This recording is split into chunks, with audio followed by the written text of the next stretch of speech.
JC Tickets provides first-class trips to Ravens road games, including airfare, 4-star hotels, game tickets, and cocktail parties. We also help provide great seating locations to all Ravens home games. JC Tickets, where the games begin. Visit us at jctickets.net.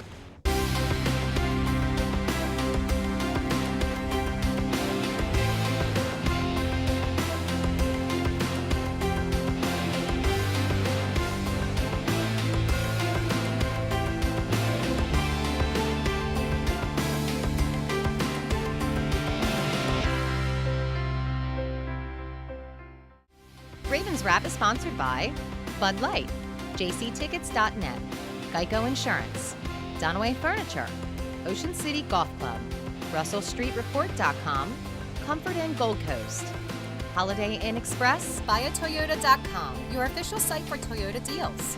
The original Green Turtle, hosted by the Blue Ox Bar and Grill. Welcome back in. It is the original Green Turtles Ravens Wrap Show on Comcast Beach TV, also Channel 47, WMDT TV, and 93.5 The Beach, the strongest Ravens signal affiliate on the peninsula. We're coming to you from the Ravens Room here at the Blue Ox Bar and Grill, 127th Street and Coastal Highway in Ocean City, with Ravens fans across Delmarva, including Ravens News 44. Give yourselves a hand once again, guys. Now, we want to see you down here at the Blue Ox every Wednesday. The show starts at 7 o'clock. Doors open at 5:30 with food and drink specials. And we make it more than worth your while to come down, because we've got 4 more chances of you winning Ravens tickets this season. In fact, our next drawing is going to be October the 15th for the 19th game against the Atlanta Falcons. Kickoff at 1 o'clock. That ought to be a great game. So every week that you come down, we'll give you a ticket. You put it in a bin, and then we'll do a drawing every couple of weeks for home games, courtesy of jctickets.net. We also have hotel stays to give away. So say you're watching this show or listening to it, say at Easton, give you a chance to win a hotel stay in Ocean City for a weekend. That's pretty cool. We also have Bud Light prize packages as well. So we want to see you down here at the Blue Ox Bar and Grill at the Ravens Room. Mike Bradley along with you. Spencer from the WMDT TV Channel 47, the sports director, is with us. And welcome back, sir. Thank you. Good to have you. Spencer Tillis, that is. Tony Labardi, editor-in-chief of RussellStreetReport.com, and Bobby Vermillion from the Endless Golf and the Resort Golf Guide as well. Well, guys, more to talk about in the 38-10 win over the Carolina Panthers. You know, something I thought to be really interesting that I saw a stat on TV. You know, when you pass for 200 yards in the first half of a game, you'd probably say that, well, you're having to come from behind or you're extremely one-dimensional. But interesting stat, the Ravens under Joe Flacco, 7-1 when he throws for 200 yards in the first half. Wouldn't think that, would you? No, you definitely. It's an odd stat, but they threw that out there. Just there's one for and you. We had the lead. We didn't need to do that, but yeah, I mean the 21-7 second quarter, scoreless after 1, but they finally got it going in the second quarter. We talked a lot of good things that the Ravens did so far in the program, but the one thing they did poorly was that 2-minute offense at the end of the first half, and because the score could have been bigger then, but that was pretty ugly. If I have to nitpick, I'd say that was the ugly thing. Oh, the other thing I think was the first possession by the Carolina Panthers. They held the ball for, I think, about 7 or 8 minutes, and obviously the defense held tough. They didn't score. Dumerville and Suggs got the sack, took him out of field goal range, which was really a bad play by Cam Newton. But, you know, I think that was a little troubling to start the game. You know, Carolina gets the ball, they drive it down the field. Looks like they're going to at least get a field goal, and they took a lot of time off the clock. But to the Ravens' credit, they held it together, came back, and then put some points on the board. Well, no, they had right off the bat, the Ravens did a pretty good job on first and second down, and then third down conversion, and that's a killer. They had a couple of those on that first drive, and the Ravens have been fortunate because they've given up over the first couple of games. They've given up a lot of drives on first down, but I think they've given up a minimal amount of points, which is a good thing. And Carolina, I think I had said last week, Carolina in all their games this year had been the first to get on the board in the first quarter, so they often got out to a fast start, but at least after the first quarter, you held them scoreless. So even though we didn't score, they didn't score either.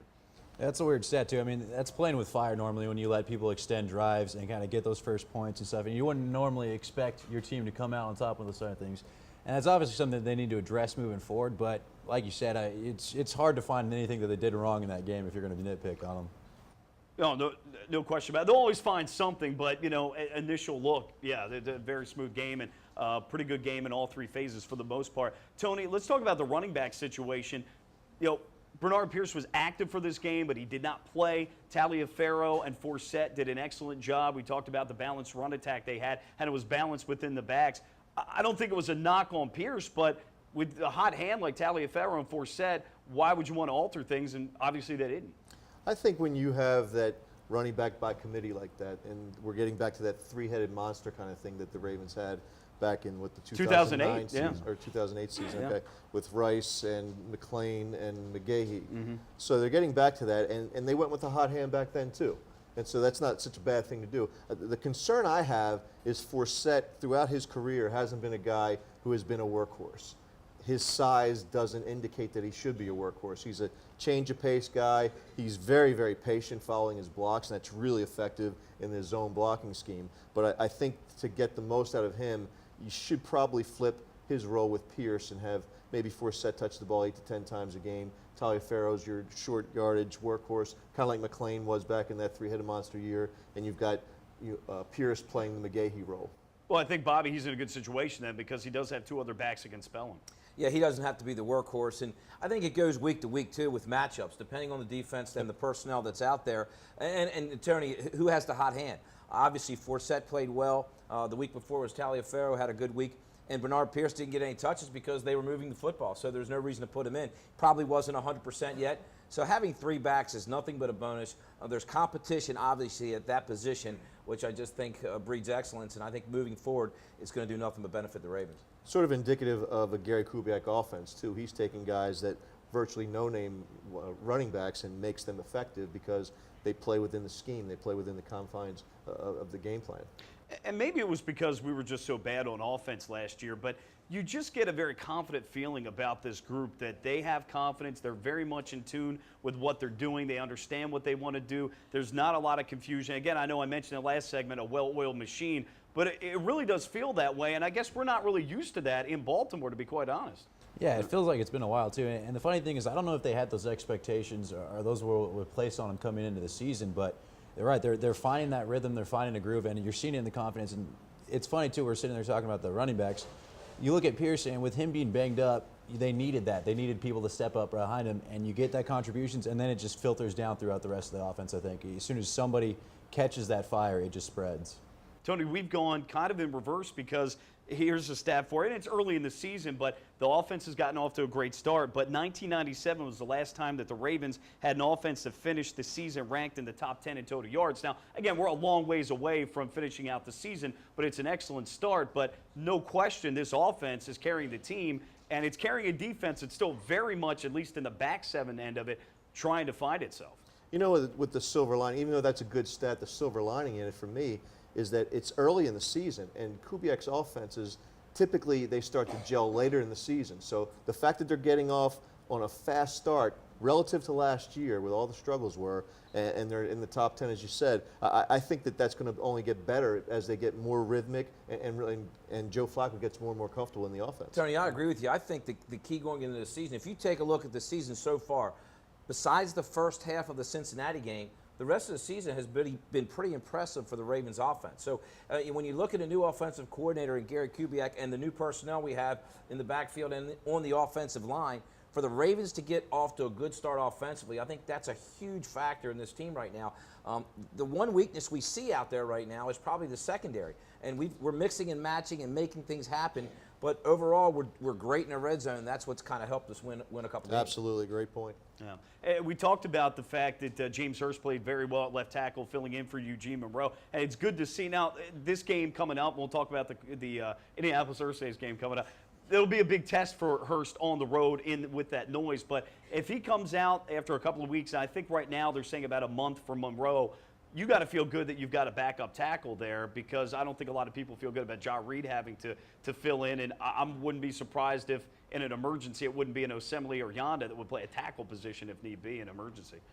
Yeah, James Hurst was very quick to give credit to his offensive line mates, that they all rallied around him to help him get through that game and to really develop the rhythm that they had. And you look back at Eugene Monroe the first couple of games, he wasn't all that good. We now know that he was fighting through an injury. That's probably why he wasn't as effective as he was last year. Guys, we talked about the third down conversions that Carolina had. The Ravens were 10 of 13, so that's obviously a big help, but we'll switch to defense here. Carolina was 10 of 15 on third down conversions. Now, obviously, it didn't hurt us. only giving up 10 points, but that's got to be a real concern going into the game on Sunday. But let's talk about the defense. Cornerback Lardarius Webb and linebacker Arthur Brown not active for the game. And let's talk about the secondary. And Tony, a couple of articles that have been out, one at RussellStreetReport.com about the fact that Matt Elam has not been good in coverage, but also, the coaches have put him in spots out of necessity, but he still hasn't been able to come through there. I guess the answer is they got to find someone. But Matt Elam's not that guy, and he should not be playing a free safety or even a strong safety position in a cover 2 type look. Yeah, I think Matt is a good player. I think that obviously the coaching staff and the scouts thought he was a good player because they burned a first-round pick on him. He's just playing out of position, and you mentioned it, Mike. He's playing nickel corner in a lot of situations. It's not why you drafted him. He's playing free safety. You look at him out there on the field. Remember when Ed Reed was playing center field a lot of times? That's where they've got him doing that. That's not his game. His game is around the line of scrimmage. He had a couple of opportunities around the line of scrimmage on a blitz, but he missed the tackle. But my one concern with Matt is this: is when he has an opportunity to make a play, he doesn't have very good ball skills, and that concerns me. So it remains to be seen. Maybe it's when he gets more comfortable with the right position for him, he'll play better. But it's still a big question mark for me.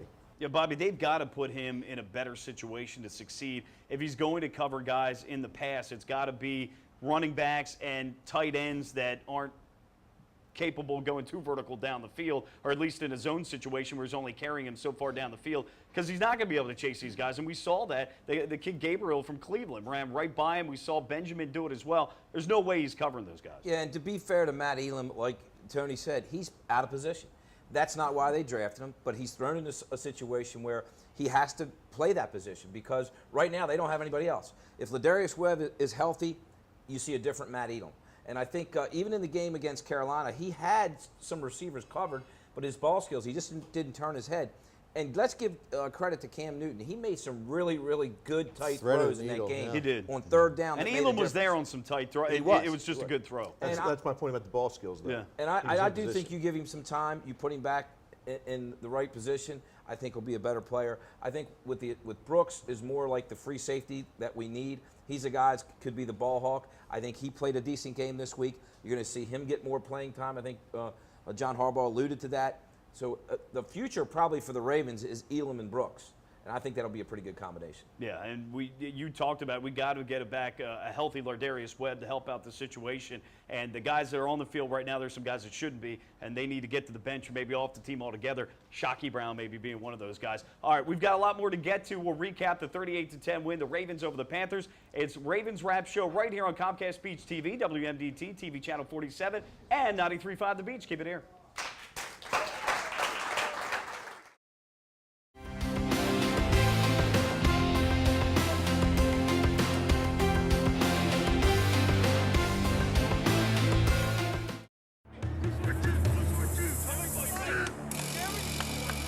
What's this all about? We're giving Rich the NFL experience of a goal line dive. Really?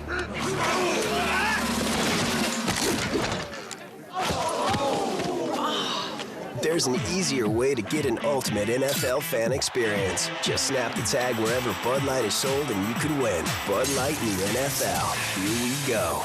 Can I make it? On the internet, yes. Into the end zone, no.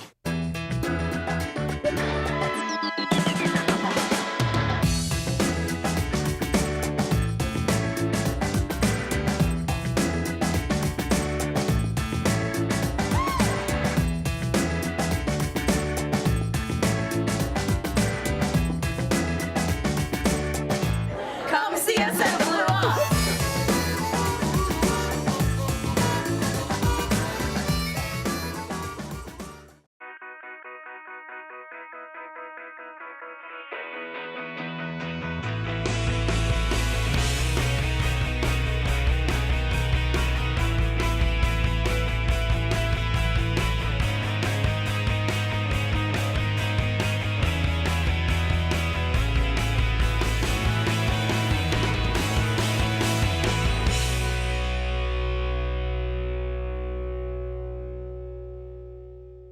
JC Tickets provides first-class trips to Ravens road games, including airfare, 4-star hotels, game tickets, and cocktail parties. We also help provide great seating locations to all Ravens home games. JC Tickets, where the games begin. Visit us at jctickets.net.